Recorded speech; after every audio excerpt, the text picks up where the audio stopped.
کیا ہوا کہ جی بی کے لوگوں کو ان کے پنجاب کی حکومت پسند نہیں آئی؟ کیا ہوا کہ جی بی کے لوگوں کو ان کے پنجاب کی کارکردگی جو ہے وہ نل بٹا نل لگی، اور اتنی بری طریقے سے پٹ پٹا کے جی بی میں جب یہ ہار گئے تو اس کے بعد انہوں نے کہا کہ بھئی کشمیر میں تو ہر طریقے سے اپنے تمام طاقت کا زور آزما کے، چاہے وفاقی ہو، چاہے صوبائی ہو، چاہے ہر انداز سے، چاہے ٹھپے مارے، چاہے کاؤنٹر فوائلز پکڑے گئے. وہ ویڈیوز ہیں، میرا خیال ہے میرے بھائی عقیل نے نہیں دیکھی وہ ویڈیوز جو سوشل میڈیا میں گردش کر رہی ہیں، جس میں باقاعدہ پورے کاؤنٹر فوائلز بغیر تھم امپریشن کے نون لیگ کے لوگوں نے ٹھپے لگا لگا کے ووٹ کاسٹ کیے. یہاں تک بھی ہوا کہ ہمارے جو پولنگ ایجنٹ ہیں ان کے بزرگ والد جب وہاں پہ پہنچے ووٹ ڈالنے تو ان کا ووٹ پہلے سے کاسٹ ہوا تھا. یہ بھی مزے کی بات ہوئی ہے. اور اس کو یہ کہہ رہے ہیں کہ بہت صاف شفاف تھا اور کشمیر کے لوگوں نے ان کو اتنا پسند کیا حامد میر صاحب کہ 99% ووٹر ٹرن آؤٹ بھی ہو گیا ان کی قسمت میں. اب آپ یہ دیکھیں کہ ایسا بھی ہوا کہ صبح رزلٹ جو رات کو آنا تھا وہ صبح سویرے جا کے رزلٹ آیا ہے. اور کچھ یہ بھی ہوا کہ جن علاقوں میں پوری مکمل طور پہ آب و تاب سے سورج چمک رہا تھا اور فل دھوپ نکلی ہوئی تھی، وہاں پہ موسم کی صورتحال کو خراب جانتے ہوئے پولنگ کا عمل کو بند کر دیا گیا اور اس کو ملتوی کیا گیا. اگر ایسے معاملے کو اور کھلی فائرنگ میں نوجوان شہید ہوا اس کو یہ معمولی واقعہ سمجھتے ہیں تو افسوس ہے ایسی سوچ کے اوپر. افسوس ہے ایسی سوچ پہ جو اپنے آپ کو یہ جمہوریت کہتے ہیں. تو آپ کشمیر کا الیکشن ہار چکے ہیں. اب اس ہار کو تسلیم نہ کرتے ہوئے آپ نے جو اپنے اختیارات کا ناجائز استعمال ایڈمنسٹریٹو استعمال کیا ہے، آپ نے گولیاں چلائیں. آپ کے لوگوں نے جو آپ لوگوں نے پنجاب میں کیا حال کیا، آپ نے مہاجرین کی سیٹ پہ کیا کیا. آپ کے پاس تو گلو بٹوں کی پوری ایک لشکر جمع ہے. جس طرح جھٹے نے پورے پیپلز پارٹی کے کیمپ اکھاڑ کے اپنا دھاوا بولا، اگر اس تشدد کی، اس وائلنس کے عمل کو آپ فیر مانتے ہیں تو افسوس ہے آپ کی سوچ کے اوپر. افسوس ہے اس سیاسی سوچ کے اوپر جو الیکشن کے پرامن انتخابات کے دن کو جو ہے وہ تشدد میں تبدیل کر کے اس کے بعد بیٹھ کے پریس کانفرنس کر کے دیدہ دلیری کریں. وہ کہتے ہیں نا چوری اوپر سے سینہ زوری، کہ آپ نے ڈاکہ بھی ڈالا، آپ نے اور پوری دنیا نے دیکھا، نہ دیکھا تو آپ نے نہ دیکھا. وہ کہتے ہیں اچھا نہ لیکن جانے نہ جانے گلی نہ جانے باغ تو سارا جانے ہیں. تو کشمیر کے پورے باغ اور باغیچے سب جانتے ہیں.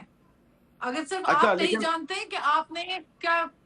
جی ایک سوال جی چھوٹا حامد سا بھائی. ہے کہ جو مہاجرین کی جی 12 نشستیں ہیں تو جو پنجاب میں تھی نشستیں وہ تو ساری مسلم لیگ نون جیت گئی. تو 2 سیٹیں تو پیپلز پارٹی بھی جیتی ہے نا، اور یہ 2 سیٹیں جو ہیں ہم جانتے ہیں کہ ایک تو اس میں سندھ کی سیٹ تھی. تو کیا مسلم لیگ نون اگر کہے کہ آپ نے جو مہاجرین کی سیٹ سندھ سے جیتی ہے اس میں دھاندلی ہوئی ہے تو پھر آپ اس کا کیا جواب دیں گی؟ دیکھیے حامد میر صاحب اس میں یہ جواب دوں گی کہ سندھ کی تو بات یہ نہ ہی کریں تو بہتر ہے. اس کی وجہ یہ ہے کہ پھر دوبارہ جو ہے بس اب میں نکل دیکھتی ہی ہوں کہ گیا. ایک اور لطیفہ ہو جائے گا، ایک اور لطیفہ آپ کے پروگرام میں ہو جائے گا. وہ یہ کہ جن کے پاس جو ہے وہ نمائندگی تو دور کی بات درکنار، جن کے پاس سندھ کے اندر ایک کینڈیڈیٹ بھی نہ ہو، آپ بتائیں ان کو کہاں سے ووٹ پڑے گا. سندھ میں ایک اچھا آپ اونلی نے جو کہا کینڈیڈیٹ نہیں، پہلے کینڈیڈیٹ تیار کر لیں.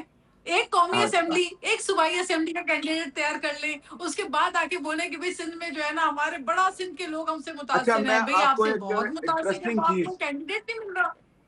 ایک انٹرسٹنگ چیز آپ دونوں کو میں بتانا چاہتا ہوں. کینڈیڈیٹس تو بہت ہیں لیکن کہیں پہ ووٹرز جو ہیں وہ بہت کم تعداد میں تھے. ایک میں آپ کو مثال دیتا ہوں میاں والی کی. وہاں پہ حلقہ تھا LA34 جموں 1. تو اس علاقے میں میاں والی شہر میں 4 پولنگ سٹیشن تھے اور 4 پولنگ سٹیشنوں پہ ٹوٹل 7 ووٹ تھے، 8 ووٹ تھے.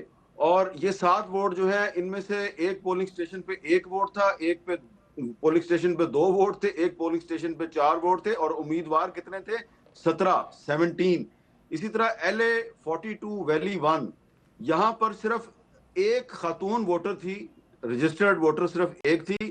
وہ بھی شام کو پولنگ ختم ہونے سے تھوڑی دیر پہلے تشریف لائیں تو ان کے پاس شناختی کارڈ نہیں تھا، انہوں نے اپنا ووٹ ہی پول نہیں کیا.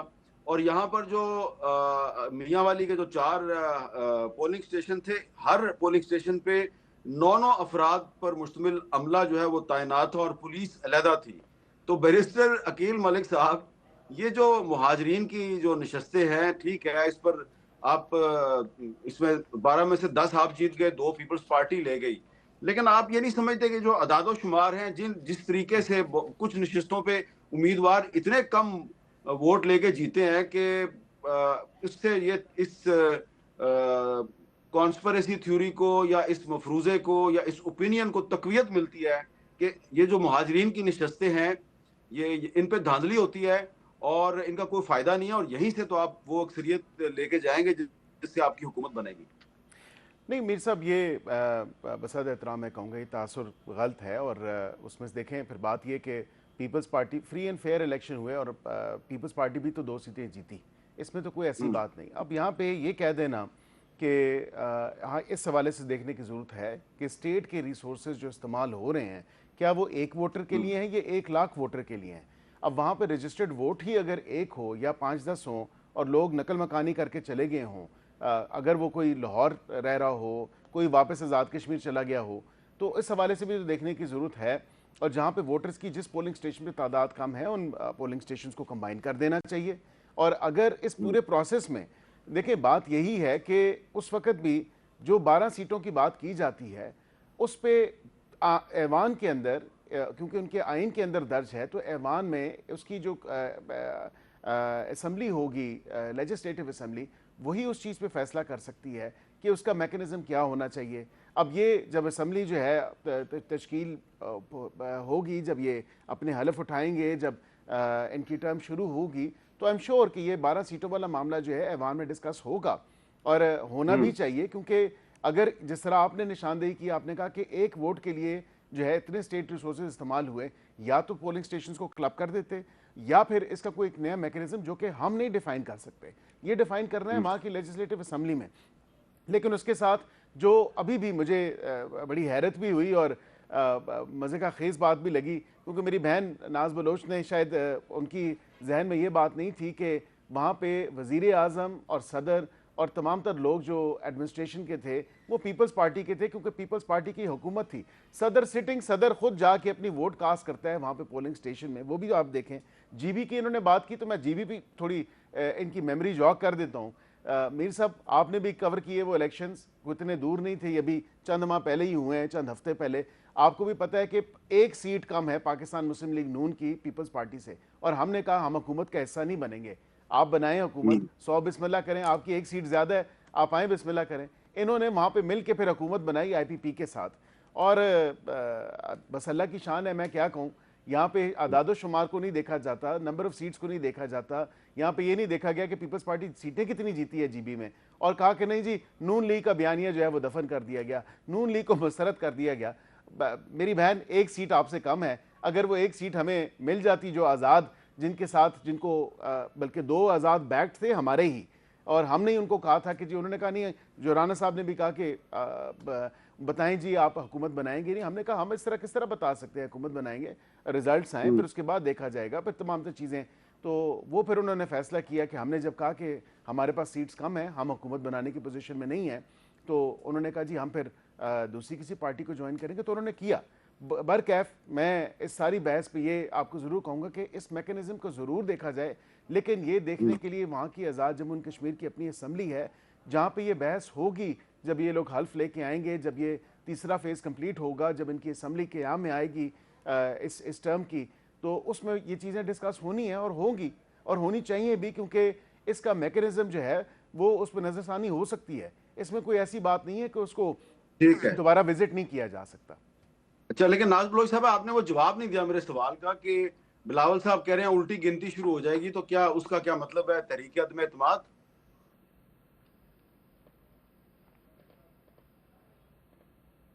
دیکھیں، پاکستان پیپلز پارٹی نے حامد میر صاحب وہ عہدے ہمارے پاس آئینی عہدے ہیں جن کے ہمارے پاس کوئی اختیار، ہمارے پاس کوئی کابینہ کی وزارت ہمارے پاس نہیں ہے. ہم نے بھی ان کو بہت بڑے پن کا مظاہرہ کیا، بہت ہی بڑے دل کا مظاہرہ کیا کہ کڑوا گھونٹ پی کر ان کے ساتھ بیٹھے اور ان کو حکومت کرنے کا موقع دیا. گو کہ ہم جانتے تھے ان کی بڑی بڑی جو مین سیٹیں ہیں وہ بھی فارم 47 کی پیداوار ہیں. تو ہم سب جانتے تھے، لیکن ہم نے کہا کہ ایک تسلسل سے کم جمہوریت کا سلسلہ قائم و دائم رہے اور پارلیمان کے ذریعے ہم آنے والے انتخابات کو فری اور فیئر بنانے کے لیے اپنا کردار ادا کریں. جہاں تک بات ہے یہ جو اپنی جی بی کی ابھی بات کر رہے تھے ساتھ میں، تو دیکھیں جی بی کے اندر بھی انہوں نے یہی کاروائی کی تھی، اور وہ کاروائی ہم نے بروقت پکڑ لی جب یہ دھاندلی کے عمل میں مگن تھے. اس وقت ان دنوں بجٹ کا بھی جو ہے وہ سیشن چل رہا تھا. جب شور ہوا، جب ہم نے چیزوں کو آئیڈینٹیفائی کیا، تو پھر یہ تھوڑا سا بیک سٹیپ ہوئے. لیکن انہوں نے کہا کہ چلے وہاں پہ تو کاروائی نہیں کر پائے گی اپنی جو ان کا پلان تھا، تو اب انہوں نے کشمیر میں اپنے زور آزمائی کی ہے. اور جو ایڈمنسٹریشن کی بات کر رہے ہیں، تو جو ان کے جو صدر ہیں وہ تو اپنا ووٹ کاسٹ کرنے گئے تو وہاں پہ ان کو سیکیورٹی نہیں ملی، وہاں پہ حملہ شروع ہو گیا ان کے ورکرز کا. تو میرا خیال ہے کہ الٹی گنتی کی جہاں تک بات ہے، تو الٹی گنتی تو آلریڈی ان کی شروع ہو چکی ہے. ان کو تو اپنے وزیر آ کے جو ہے بتا رہے ہیں کہ سسٹم ان کا فیل ہو چکا ہوا ہے. تو اب ہم کیا بتائیں اس کے بارے میں مزید؟ ان کے تو اچھا اپنے وہ آپ وفاقی کا وزیر آ کے کہہ رہے ہیں کہ 18 گھنٹے بھی کام کر لیں تو سسٹم ان کا فیل ہے. یہ تو کولیپس کر چکے ہیں. ان کے تو بس کی تو اچھا بات ہی نہیں ہے نا اب. یہ کیا اچھا آپ چلائیں گے؟ اس یہ آپ جنہوں نے ان سے، ہم نے نہ کوئی وزارت لی، نہ ہم کابینہ میں حصہ رہے، اور ہم نے ایک بہت ہی پازیٹیو انداز میں جمہوریت کے لیے اتنی بڑی قربانی دی، انہوں نے اس چیز کی بھی قدر نہیں کی. ہم ان سے اچھا کوئی، وہ جو ہم خدا نخواستہ کسی سے کوئی فیور نہیں مانگ رہے. ووٹ ہمارے ورکر کا رائٹ ہے، ووٹ ہمارے ووٹر کا رائٹ ہے حامد میر صاحب. اور آپ کو پتہ ہے کشمیر کے جو سنگین صورتحال ہے، اس میں اگر ٹھیک ہے. پاکستان پیپلز پارٹی جا کے پولیٹیکل وزڈم نہ دکھاتی، ہم اگر وہاں کمپین نہیں کرتے، تو الیکشن کا عمل کیسے آگے بڑھتا؟ اچھا آپ جس وزیر کا ذکر کر رہے ہیں وہ محسن نقوی ہیں، ان کا جو بیان ہے اس میں بڑی بحث ہو رہی ہے، لیکن ان کے بارے میں ایک تاثر یہ ہے جی کہ وہ پیپلز پارٹی کے بہت قریب ہیں، دوسرا تاثر یہ ہے کہ وہ شہباز شریف صاحب کے بہت قریب ہیں، تیسرا تاثر یہ ہے کہ وہ کسی اور کے بہت قریب ہیں. لیکن میں ان پہ بات کرتا ہوں. لیکن اب کیونکہ مسلم لیگ نون کا یہ دعویٰ ہے کہ پرائم منسٹر اس کا ہوگا، تو پرائم منسٹر کے جو کینڈیڈیٹ ہیں وہ ہمیں دو نظر آ رہے ہیں. ایک راجہ فاروق حیدر صاحب ہیں، ایک شاہ غلام قادر صاحب ہیں. لیکن راجہ فاروق حیدر صاحب جو ہیں، جب وہ کسی زمانے میں الیکشن لڑ رہے تھے اور انہوں نے پرائم منسٹر ابھی بننا تھا، تو پرائم منسٹر بننے سے پہلے انہوں نے ہمارے شو میں ایک دن کیا کہا تھا، وہ ہم آپ کو کلپ سنانا چاہ رہے ہیں. ذرا سنائیے جی. آزاد کشمیر کے الیکشن کے جو نتائج کا پہلا مرحلہ ہے، اس میں ایک نتیجہ بہت ہی انٹرسٹنگ ہے.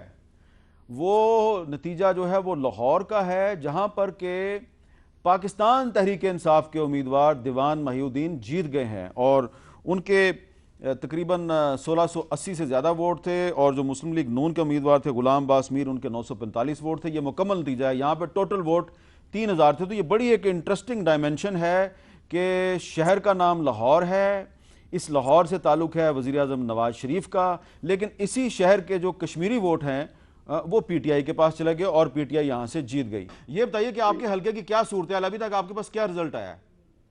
پہلے میر صاحب میں لاہور کی بات سن رہا تھا. جی بات یہ ہے کہ یہ دیوان صاحب جو جیتے ہیں، میں آج بھی کہتا ہوں کہ جو ویلی کے جو ووٹ ہیں، ان کو اگر میری حکومت بنی، اگر میں وزیر اعظم ہوا، تو میں یہ سارے مہاجرین کے اسٹیٹس کینسل کروا کے دوبارہ بنواؤں گا. یہ ساتھ مطلب اکثریت سے جعلی ووٹوں کی ہے. میں آج بھی یہ بات کرتا ہوں. چلے ٹھیک ہے. اور اس کے بعد پھر راجہ فاروق حیدر صاحب آزاد کشمیر کے پرائم منسٹر بنے، اور انہوں نے جو کہا تھا کہ جو ویلی کے ووٹ ہوتے ہیں مہاجرین کی نشستوں پہ، یہ اکثر جعلی ووٹ ہوتے ہیں، میں ان کو منسوخ کر کے نئے جعلی ووٹ بناؤں گا. تو وہ یہ بن تو نہیں سکے. اب اس پہ مزید بات کرتے ہیں عقیل ملک صاحب کے ساتھ ایک وقفے کے بعد. کیپٹل ٹاک میں دوبارہ خوش آمدید.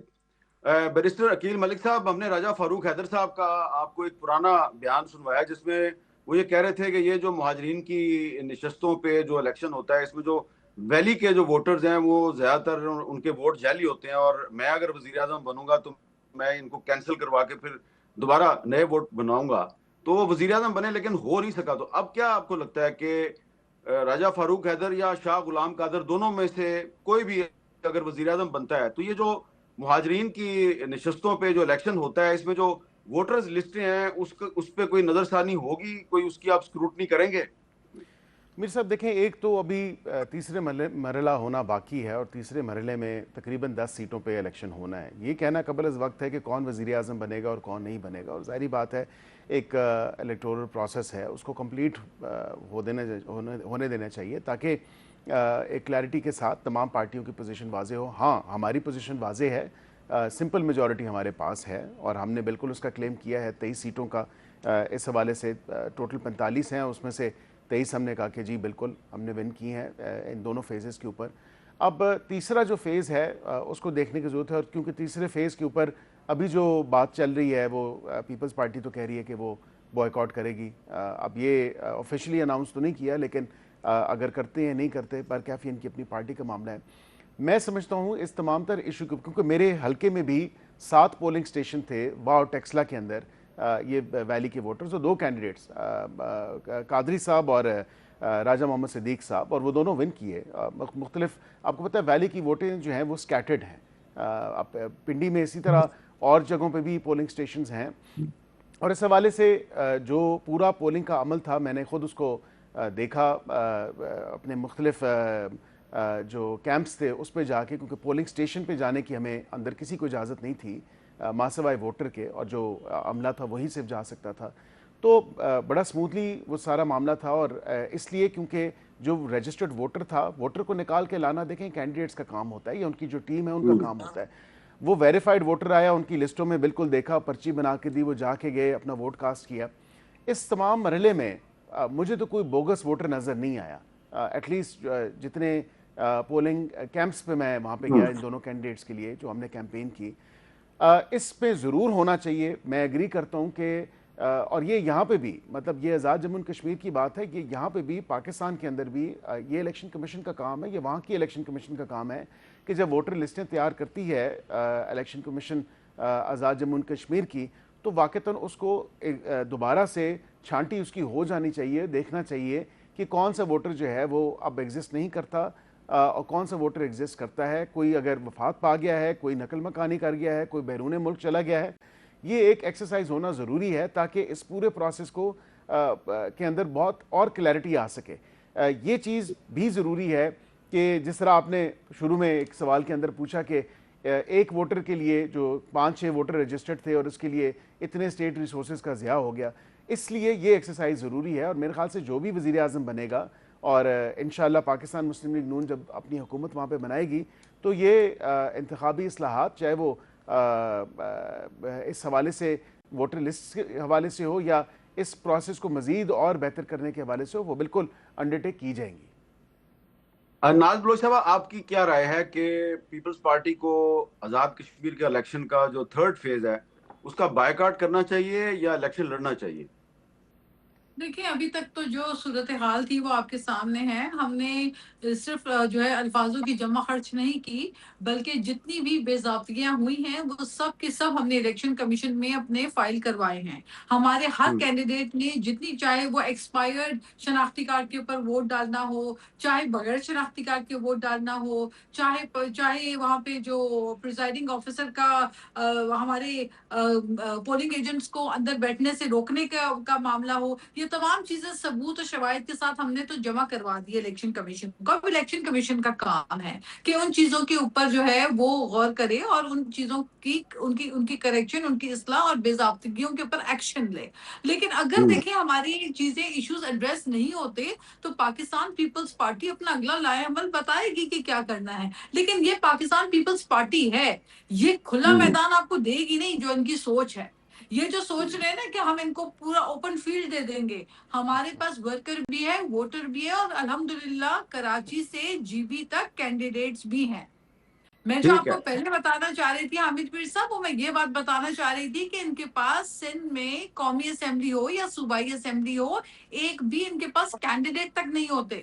تو یہ بات کرتے ہیں کہ سندھ کے لوگ بڑے پریشان ہیں اور وہ پنجاب سے بڑے متاثر ہیں. تو یہ اس قسم کی جو باتیں ہیں، میرے خیال ہے ایسی باتیں نہ کیا کریں، کیونکہ لوگ ان باتوں کا مذاق اڑاتے ہیں پھر. اچھا ایک جلدی سے بتا دیں کہ عقیل ملک صاحب، یہ جو محسن نقوی صاحب کا جو بیان ہے، تو کیا اس بیان کے بعد ہم یہ کہہ سکتے ہیں کہ انہوں نے یہ جو بیان دیا ہے، یہ اس پر پرائم منسٹر شہباز شریف صاحب جو ہیں وہ آن بورڈ ہیں؟